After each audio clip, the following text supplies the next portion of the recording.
In 1866, the streets of Memphis ran red. Homes were burning, children screaming, and a new freedom was under attack. In the middle of it all, one woman stood up and told the truth when silence was safer. Her name was Frances Thompson.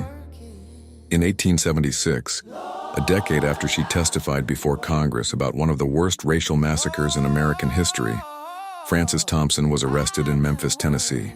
Her crime, they said, was cross-dressing. Reporters wrote that the woman who had once spoken truth to power was really a man. They used that accusation to erase her credibility, to call her earlier testimony a fraud. When the police dragged Frances through the streets, the white press saw an opportunity. They weren't just humiliating her, they were rewriting history. To understand why a city and a country turned on Frances Thompson, we have to go back before the headlines, before the trial, to a time when freedom was still an experiment and truth was dangerous. But from enslavement to freedom, Frances Thompson was born around 1840 in Alabama into slavery. Like so many black children of her generation, she learned early that her body was not her own. Slavery policed everything: labor, sexuality, gender roles. Black people who didn't fit white society's expectations were punished even more harshly. When Union troops marched through the South, freedom followed. Frances made her way to Memphis, where thousands of freedmen were carving out new lives. She lived openly as a woman, sharing a home with another freed woman, Lucy Smith. Together they worked as washerwomen, earning honest pay, surviving day to day. It's important to remember that black women's labor was the backbone of Reconstruction. Washerwomen like Frances supported entire communities. But living as a black woman, especially one who may have defied gender norms, was also an act of courage. The Memphis Massacre.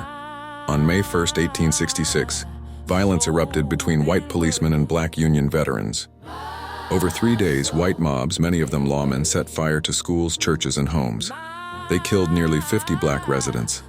Women were raped. It was a message: freedom had limits. In her small home on Causey Street, Frances Thompson faced that message head-on.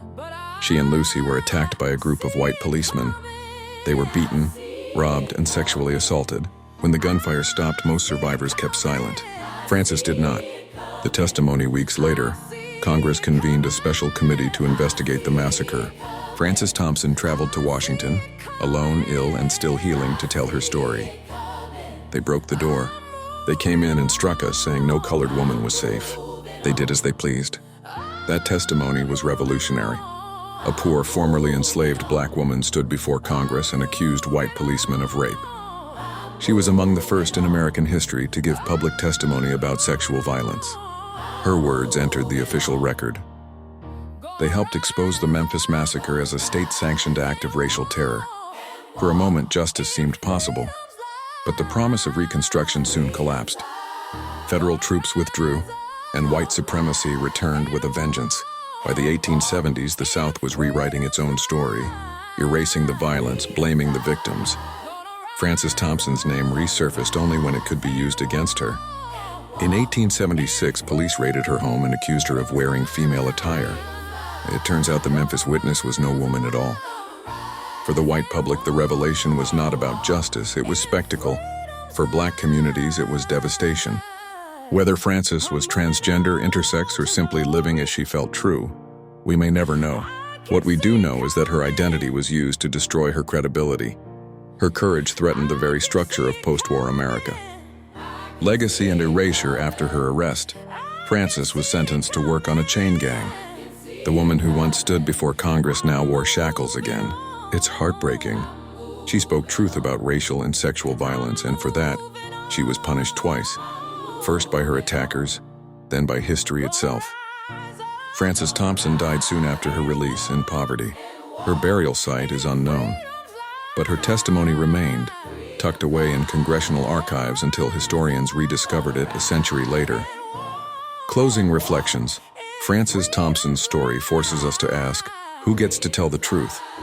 Whose identity is believed and whose is erased? She was a witness to violence, to injustice, to resilience. And even in death, Frances Thompson continues to testify. From bondage to freedom, from womanhood to accusation, her life embodied the struggle of a people and the courage of one soul who refused silence.